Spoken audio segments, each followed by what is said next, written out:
Imagine this, a billionaire father, desperate to protect his two paralyzed daughters after a tragic accident that shattered their family, installs hidden CCTV cameras throughout his sprawling mansion. He hires a new nanny, thinking she's the perfect fit, kind, experienced, and full of warmth. But one night, as he reviews the footage from his office, his heart stops. What he sees the nanny doing to his helpless girls in the dead of night leaves him frozen in horror. Is she a monster in disguise? Or is there something even more unthinkable at play?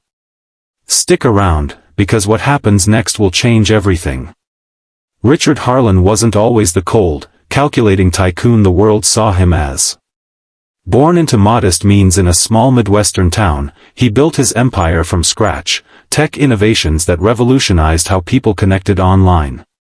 By his 40s, he was worth billions, with a loving wife, Elena, and twin daughters, Lily and Sophia, who were the light of his life.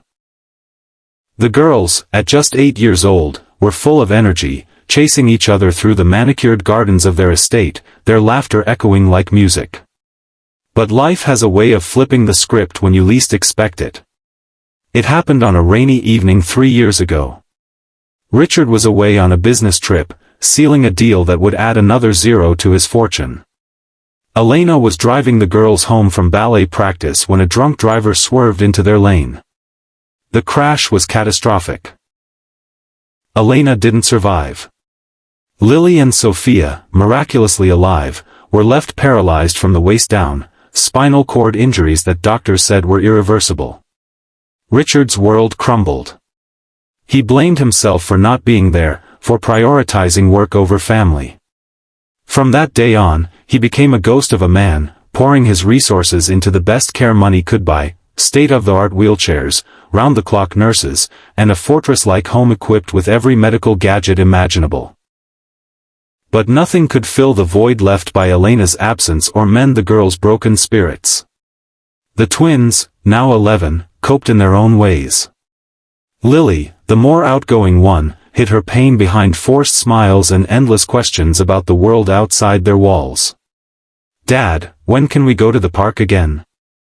I miss the swings," she'd say, her eyes pleading. Sophia, quieter and more introspective, retreated into books and drawings, sketching fantastical worlds where legs worked and families were whole. Richard tried to be there for them, but his guilt manifested as overprotectiveness.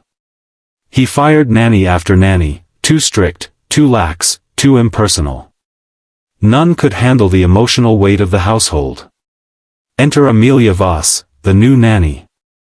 She arrived on a crisp autumn morning, her resume impeccable, years of experience with special needs children, glowing references, and a gentle demeanor that put even Richard at ease.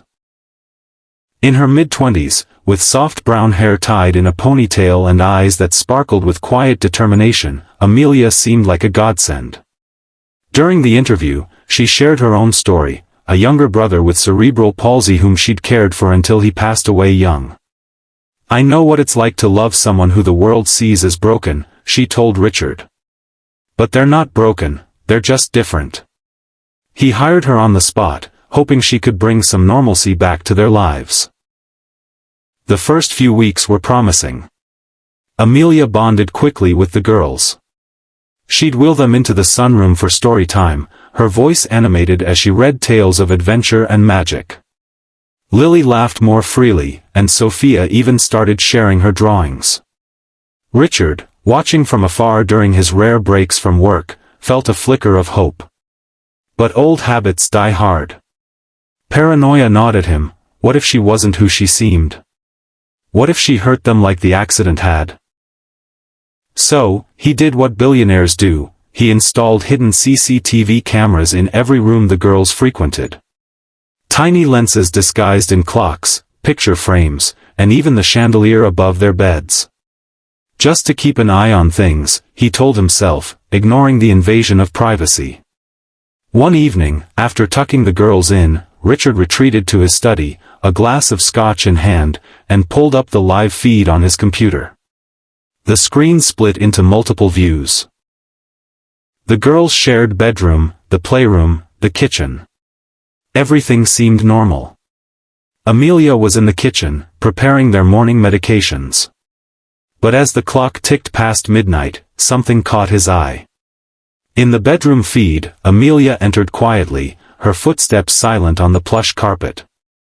She approached Lily's bed first, leaning down close. Richard's pulse quickened. What was she doing? Amelia's hand reached out, and then, oh God. She pulled back the covers and began manipulating Lily's lifeless legs, bending them at unnatural angles. Was she hurting her? Lily stirred but didn't cry out. Then Amelia moved to Sophia, doing the same. Richard's hand trembled on the mouse. This couldn't be right. Was she abusing them? Torturing them while they slept? He grabbed his phone, ready to call the police. But just as his finger hovered over the dial button, he paused. Something wasn't adding up. The girls weren't in pain. In fact, they seemed peaceful. Amelia's movements were deliberate, almost therapeutic. Richard zoomed in, his breath catching. She wasn't harming them, she was performing some kind of secret physical therapy, whispering encouragements as she worked their muscles. But why in the dark? Why without his knowledge? His mind raced. Was this a miracle worker or a fraud with hidden motives? He decided to watch more, to gather evidence. Little did he know, this was just the beginning of a revelation that would unearth secrets from Amelia's past and force him to confront his own demons. Days turned into weeks as Richard became obsessed with the footage. By day, Amelia was the picture of professionalism, helping with homeschooling, organizing art sessions, even teaching the girls simple sign language for fun.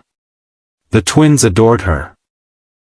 Amelia says we can be anything we want, Dad, Sophia confided one afternoon, her sketchbook filled with images of wheelchair-bound superheroes.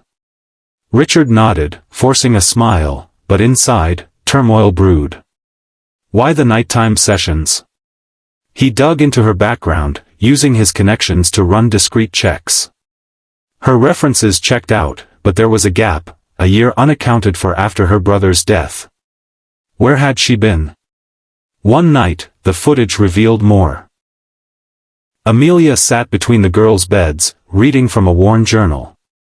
Her voice, captured faintly by the audio, spoke of loss. I promised him I'd never give up on anyone again.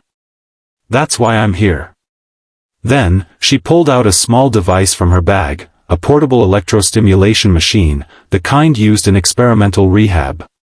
She attached pads to the girls' legs and activated it, low pulses making their muscles twitch. Richard's eyes widened. This wasn't standard therapy. It was cutting edge, something his own doctors had dismissed as too risky for children. How did she get it? And why hide it?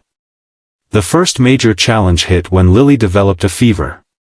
It started mildly, but by evening, she was delirious, her body weak from the paralysis making her vulnerable to infections.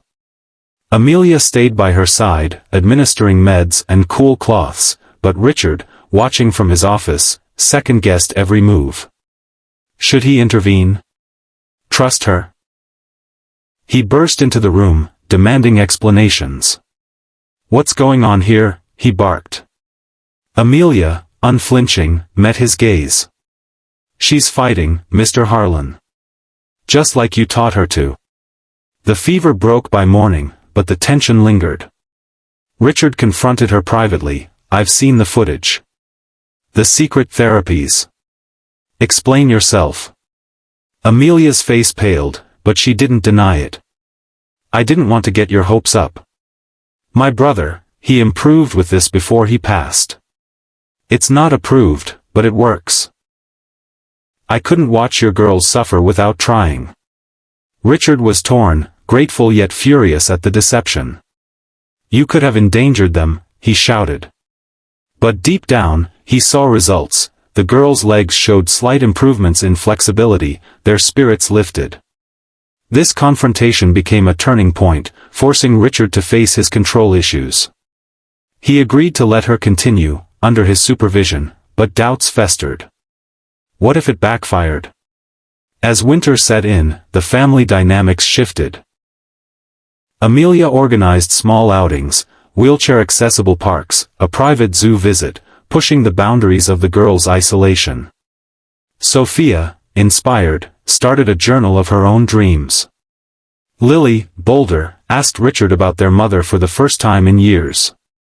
"Did Mom believe in miracles, Dad?" Tears welled in his eyes as he shared stories of Elena's unwavering optimism. These moments built emotional bridges, but challenges mounted. Sophia hit a plateau in therapy. Her legs responded less, leading to frustration. "Why bother? I'll never walk," she sobbed one night. Amelia held her, sharing her brother's struggles. He never walked either, but he flew in his mind. "You can too." Richard, witnessing this on camera, felt a pang of jealousy. Amelia was filling the maternal void he couldn't. His own grief resurfaced, nights spent staring at Elena's photo, questioning his worth as a father. Then came the second cliffhanger. During a routine check, Richard discovered Amelia's hidden file on her laptop. He'd hacked it, guiltily. It contained emails to a mysterious contact. "The girls are progressing, but the father suspects. Proceed with Phase 2. Phase 2? What did that mean? Was she part of some scheme? Blackmail? Or worse, experimenting on his daughters for profit? He confronted her again, this time with evidence. "Who are you really working for?" Amelia broke down, revealing her truth. The Phase 2 was a referral to an underground clinic in Switzerland, specializing in neural regeneration, funded by anonymous donors for families like hers. Her brother had been a patient there, and she'd volunteered after his death, learning forbidden techniques. "I wasn't hiding to hurt you," she confessed, tears streaming. "I was hiding because it's illegal here. But your girls, they could walk again." Richard was stunned. This wasn't malice, it was mercy wrapped in risk. But trusting her meant breaking laws, endangering his empire. The decision weighed heavy: play it safe or chase a miracle? The plot thickened as external pressures mounted. Paparazzi, sensing vulnerability, hounded the family after a leaked photo of the girls at the park. Richard's board of directors questioned his focus, hinting at a takeover if he didn't return to full-time work. Internally, Lily overheard the arguments and withdrew, blaming herself for the family's strife. "If we weren't like this, you'd be happy, Dad." Her words gutted him, sparking a family meeting where emotions poured out. Richard admitted his guilt over the accident. "Should have been driving that night. It's my fault." Amelia facilitated, urging honesty. Blame doesn't heal. Love does. Resolution began with small steps. Richard approved the Swiss trip, using his resources to make it discreet. The journey was arduous: private jets, specialist consultations. The girls faced painful procedures, stem cell injections, intensive rehab. Setbacks came: infections, exhaustion. Sophia nearly quit, but Lily's encouragement, "We're in this together," like always, pulled her through. Amelia's presence was crucial, her experience guiding them. Back home, Richard restructured his company, delegating more to spend time with his family. He even started therapy for his grief, learning to let go. Months passed, marked by incremental victories. First, twitches in toes. Then, assisted steps with braces. The emotional depth peaked during a quiet evening when Sophia stood unaided for seconds, collapsing into Richard's arms. "I did it, Dad." Tears flowed freely, joy mixed with remembrance of Elena. Amelia, watching, felt her own healing, helping the Harlans mended her brother's loss. But the final cliffhanger loomed. Just as progress soared, Richard received an anonymous threat. "We know about the illegal treatments. Pay up or we expose you." Was it a rival? A disgruntled ex-employee? Or someone closer? Panic set in. Richard traced it back to a former nanny he'd fired, jealous of Amelia's success. Confronting her, he offered compassion instead of revenge. "You were hurting too. Let's end this." She backed down, revealing her own pain from a similar loss. Forgiveness diffused the bomb. In the end, the girls didn't just regain mobility, they reclaimed life. Lily pursued adaptive sports, Sophia illustrated children's books about resilience. Richard, transformed, founded a foundation for paralysis research, legalizing the therapies that saved his daughters. Amelia stayed on, not as a nanny, but as family. The mansion, once a prison of grief, became a home of hope. The inspiring message? Miracles aren't just medical, they're born from trust, vulnerability, and the courage to see beyond appearances. No matter how broken life seems, love can rebuild it, one step at a time. If this story touched your heart, hit that like button and subscribe for more tales of triumph over tragedy. Thanks for watching.